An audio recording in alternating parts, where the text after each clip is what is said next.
Welcome to another episode of UEN's PDTV. I'm your host, Katie Blunt. You may have heard of the 4 C's of diamonds: cut, color, clarity, and carat. Well, in education, we have our own 4 C's: collaboration, creativity, communication, and critical thinking. Education Technology Competency number 3 focuses on the 4 C's. In this episode, we'll start with an overview of all 4 C's, and then we'll zoom in specifically on creativity and communication. EdTech Competency 3C, Facilitating Learning Through Creativity, states that educators should provide opportunities for students to publish and present original content for various audiences and engage students in the curation of original works. EdTech Competency 3D, Facilitating Learning Through Communication, states that educators should demonstrate communicating complex ideas clearly and effectively through a variety of digital objects, foster opportunities for students to demonstrate effective communication skills online, and provide examples of effective online student communication.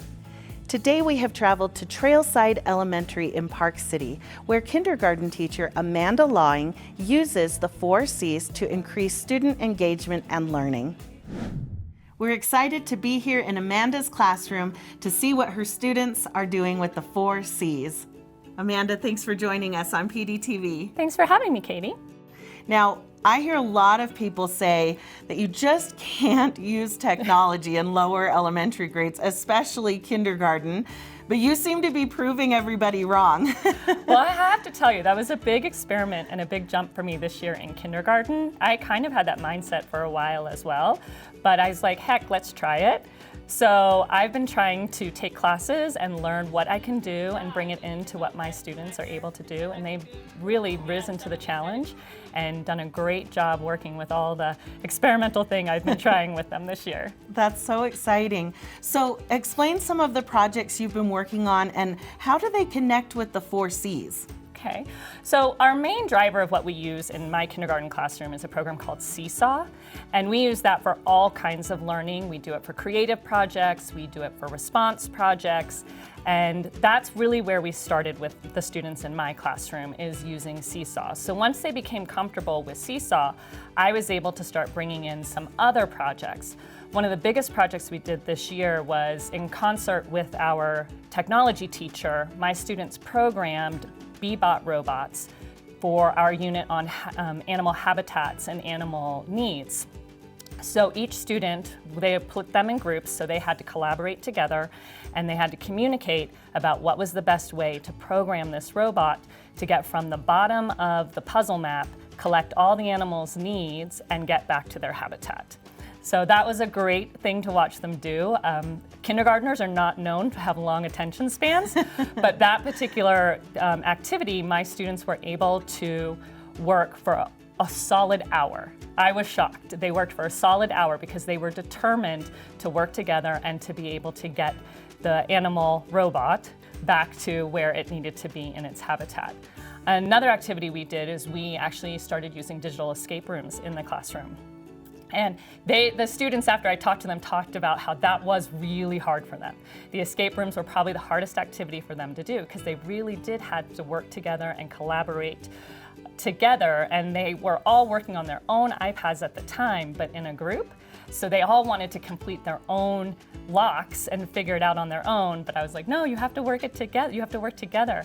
And so they really enjoyed that. They have said they would like to do some more of those. So those have been the big things we've done. Throughout the rest of the year, we've been incorporating YouTube videos, and we've been communicating and collaborating on different kinds of work on Seesaw.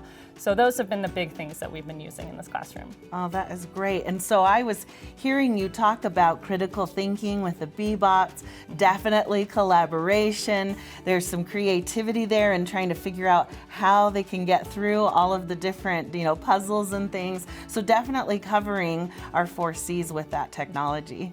Yes, that's been kind of one of my big goals as a teacher in and of myself, to be able to start having more of the 4 C's and the 21st century skills come in at kindergarten so that they can be built upon as they go up in grades. Wonderful. Well, let's dive in specifically to 2 of the 4 C's. So let's take a look at creativity and communication. What project are your students working on right now that is emphasizing creativity and communication? So right now, we're actually raising butterflies in our classroom, a very popular kindergarten activity to do. And we've been learning about the life cycle of the caterpillar and turning into a butterfly. So right now, they're going to be working on being able to illustrate and verbally report about the life cycle of the butterfly. They're going to be using Seesaw again to do that. They will be using the different drawing tools within Seesaw to illustrate it, and then Seesaw has the ability for students to be able to record their voices and give an oral report. So those students will be giving oral reports, and then once I go through and approve everything, the rest of the class will be able to then view those different oral reports, and we are going to work on how do we comment appropriately on each other's oral reports and give feedback. This is when the mother butterfly laid their egg. This is when it's eating the eggshell. This is when it's shedding its skin. Wonderful. So you've just outlined exactly what the EdTech competencies talk about. So they're creating something to demonstrate what they've learned, and then they're communicating what they learned on Seesaw and communicating with each other in that virtual environment. That is so exciting. It is great, and it is a lot of thoughts have been that kindergartners can't do this. We need to be more hand-holding with them. And there was a lot of hand-holding in the beginning of how, don't get me wrong, this wasn't like automatic that it's like they walked in there like, yeah, I can do this. But they have learned how to use the tools appropriately and how to communicate with one another and be able to share. And our next project is going to be how do we respond to one another appropriately. Yeah. Well, so I'd love to hear a little bit about your process at the beginning of the year. As you said, they didn't just come in ready to do this. So how did you establish the routines and procedures needed to get your students to where they are now? So that really started from the get-go in our classroom. And when we start, we don't start with the actual iPads in our classroom. We have some offline activities, and we talk about words that they're going to hear me use when we talk about using our iPads and Seesaw. So one of our very first activities we do is go through an icon hunt. Because with Seesaw, when I give the directions to my students, I'm able to place icons into the directions for my non-readers. I also am able to read the directions to them so they can go back and listen. They don't often do that. So the icons are super helpful. So we do an icon hunt. And then after we've done an icon hunt through the school to figure out what an icon is, I start to introduce an icon each day. So it is a very slow process with them where we have different icons that we are able to the kids identify the different tools. It's probably a good month and a half into school before they're fairly independent with Seesaw. I still go over those on a regular basis with my students just to remind them, and also when getting new students in the classroom who may not have had Seesaw before, they have to kind of be caught up to what we're doing. So I always tend to go over what the directions are. We talk about the icons again whenever I'm giving them an activity. That's so great. You've put a lot of time and energy into this. From my perspective, it seems worth it because, as we said, it's bringing all these different experiences and skills together. But how do you feel? Is it worth the time and energy to be using this kind of technology with kindergartners? I definitely think it's worth the time and energy to be working with kindergartners. They're going to be exposed to this throughout. So whatever I can do to help build that foundation for older grades, I think is going to be beneficial. Definitely you have to look at it as, yes, my students aren't going to be searching on Google to be able to write a report. We have to keep it simple. They're kindergartners. But if I can get them understanding things about the digital world and how things are working and what different tools are that they can use, and try and bring a little bit of digital citizenship for my students, then that just becomes easier for each grade as my students move up, because then those students can say to those teachers, oh, I've heard that before. I know what you're talking about. Wait a minute, we talked about that in kindergarten.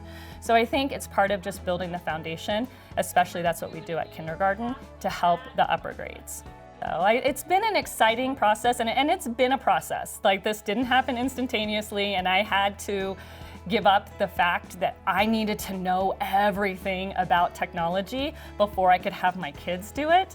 That was kind of a stumbling block for me in the past, and I just had to kind of learn. It's okay for me to learn along with the kids and to make mistakes and just say to the kids, oops, this didn't work. Maybe we need to try it a different way. So that's been the biggest thing for me, and just watching them blossom and be able to take hold of this technology and start to run with it. Well, thank you so much for sharing your work with your students and letting us come into your classroom today. Thank you. Now that you have seen EdTech competency number 3, specifically 3C and 3D in action, let's take a look at how you can implement it in your own classroom. Let's start with creativity. The best way to have more creativity in your classroom is to give students opportunities to create original content. This content can be tied to any curriculum area. There are a lot of creative, engineering, and design processes that can help you with this. For example, in the fine arts curriculum, there are 4 strands: create, perform, present, produce, respond, and connect. In the CTE engineering curriculum, they identify 5 steps to the creative or engineering process. They are identify and define the problem, brainstorm solutions, create models and build a prototype, test the prototype, and redesign and optimize. There are a lot of other design processes you can utilize as well, such as those created by Apple, Adobe, NASA, the Works Museum, Invent to Learn, and many more. Once students have created content, it's important to give them an opportunity to present that content to various audiences.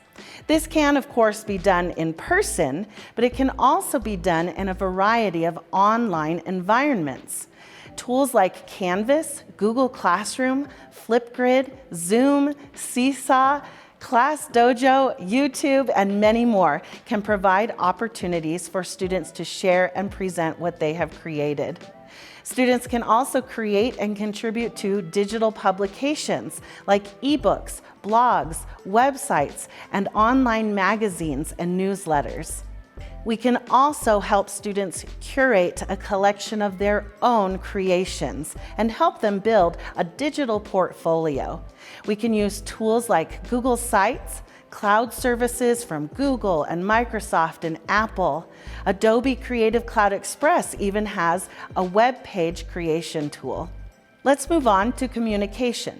Students should be able to communicate complex ideas through a variety of digital objects. These objects could be things like photos, videos, music, podcasts. In the fine arts realm, it could be painting, drawing, art, sculpture, dance, music, or drama. Students can also create reports, both oral and written. The computer science standards explain that students can communicate what they have learned through computational artifacts. These include things like programs, simulations, visualizations, digital animations, robotic systems, AR and VR objects and environments, as well as apps. We also need to provide opportunities for students to demonstrate effective communication online. You can start developing these skills in your own classroom by simply giving students the opportunity to collaborate. Provide opportunities for structured classroom discussions, strategic partnering, and be sure to debrief after educational activities, especially activities like escape rooms or breakouts. Then move the conversation online and give students an opportunity to learn how to communicate in chat rooms and discussions. Teach them digital citizenship skills so that they understand that best practices in the classroom transfer directly to online communication. For even more tools, strategies, and resources to help you implement this competency in your classroom, be sure to visit uen.org/PDTV and access the teacher toolkit that accompanies this episode. Thank you for watching this episode of UEN's PDTV. This is our last episode of the season as we take a break for the summer, but you can continue to watch PDTV episodes at uen.org/PDTV or on UEN TV or in the UEN app. To access more professional development resources or to schedule a training, visit uen.org/development. We'll see you in a few months for the next season of UEN's PDTV. Until then, have a great summer.